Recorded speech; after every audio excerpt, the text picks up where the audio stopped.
Assalamu alaikum rahmatullahi wa barakatuh. Now, I'm standing here by this field, by our campsite, and there's a sheep, and a dog has been off his lead and attacked this sheep. Just look at the back legs.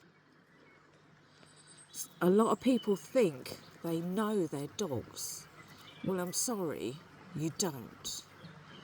This was attacked by a dog off lead.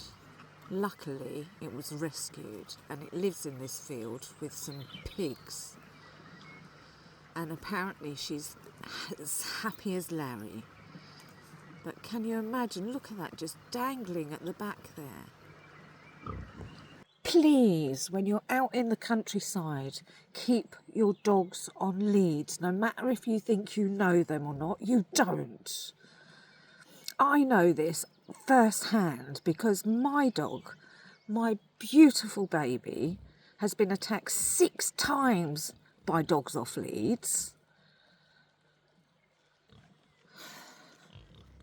So when you're out and about, please think about what's around. Keep your dogs on leads.